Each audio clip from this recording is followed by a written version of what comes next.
Iran তাদের পরমাণু কর্মসূচি আরো জোরদার করতে ৬,০০০-এরও বেশি নতুন ইউরেনিয়াম সমৃদ্ধ সেন্ট্রিফিউজ স্থাপনের পরিকল্পনা করছে। বিদ্যমান সেন্ট্রিফিউজগুলো পুনরায় সক্রিয় করার পরিকল্পনাও রয়েছে। জাতিসংঘের পরমাণু পর্যবেক্ষণ সংস্থা এ বিষয়ে অবহিত হয়েছে। রয়টার্স জানিয়েছে, আইএই এর গোপন প্রতিবেদনে এ তথ্য প্রকাশ করা হয়েছে।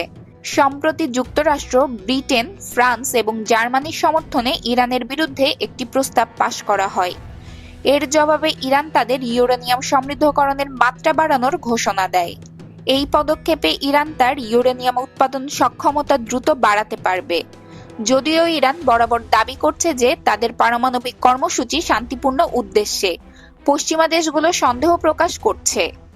পশ্চিমা শক্তিগুলোর মতে, ইরান ইতিমধ্যে ৬০% পর্যন্ত বিশুদ্ধতা ইউরেনিয়াম সমৃদ্ধ করেছে। এটি পরমাণু অস্ত্র তৈরির জন্য প্রয়োজনীয় ৯০% কাছাকাছি। এমন মাত্রার ইউরেনিয়াম সাধারণত সামরিক উদ্দেশ্যে ব্যবহৃত হয়। যদিও ইরান দাবি করেছে তারা পরমাণু অস্ত্র তৈরির কোনো পরিকল্পনা করছে না। ইরানের নাতঙ্গ ও ফোর্দোর ভূগর্ভস্থ এবং মাটির ওপর থাকা প্রতি প্ল্যান্টে বর্তমানে ১০,০০০-এরও বেশি সেন্ট্রিফিউজ রয়েছে। নতুন পরিকল্পনার আওতায় আরও ১৬০টির বেশি সেন্ট্রিফিউজ, ৩২টি ক্লাস্টার এবং ১১৫২টি উন্নত IR-৬ মেশিন সংযোজনের পরিকল্পনা করা হয়েছে। নতুন সেন্ট্রিফিউজগুলো ৫% বিশুদ্ধতায় ইউরেনিয়াম উৎপাদন করবে বলে জানিয়েছে ইরান, যা বর্তমানে ব্যবহৃত ৬০%-এর তুলনায় কম। ফোর্দো স্থাপনার ক্ষেত্রে এই কম বিশুদ্ধতার পদক্ষেপকে পশ্চিমা বিশ্লেষকরা সমঝোতার ইঙ্গিত হিসেবে দেখছেন। ধারণা করা হচ্ছে ইরান আন্তর্জাতিক শক্তিগুলোর সঙ্গে আলোচনার মাধ্যমে সম্পর্ক উন্নত করতে চায়।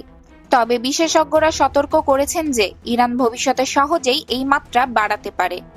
ইরান দাবি করেছে তাদের পরমাণু কর্মসূচি শান্তিপূর্ণ, তবে পশ্চিমা শক্তিগুলো, বিশেষ করে যুক্তরাষ্ট্র, ব্রিটেন এবং ফ্রান্স, ইরানের কার্যক্রমকে সন্দেহের চোখে দেখছে।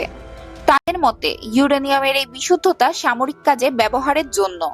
গত সপ্তাহে আইএই এর বোর্ড অব গভর্নরসের বৈঠকে আগে ইরান শর্ত দিয়েছিল তারা ইউরেনিয়ামের বিশুদ্ধতা ৬০%-এর মধ্যে সীমাবদ্ধ রাখবে যদি তাদের বিরুদ্ধে প্রস্তাব পাশ না করা হয়।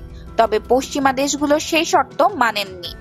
ইরানের পররাষ্ট্র মন্ত্রণালয় এক বিবৃতিতে জানিয়েছে তাদের পরমাণু শক্তি সংস্থা আরও উন্নত সেন্ট্রিফিউজ স্থাপন এবং উৎপাদন বাড়ানোর নির্দেশ দিয়েছে।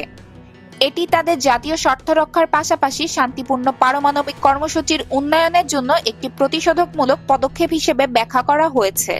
তবে কিছু বিশেষজ্ঞ মনে করেন ইরানের ৫% বিশুদ্ধতার ঘোষণা একটি কৌশলগত পদক্ষেপ, যা তারা আলোচনার জন্য ব্যবহার করতে চায়। যদি আলোচনার মাধ্যমে একটি সমঝোতায় পৌঁছানো যায়, তবে তা পুরো অঞ্চলের জন্য শান্তি ও স্থিতিশীলতা বয়ে আনতে পারে। Pranati Rahman, international desk, press 20 Bangla.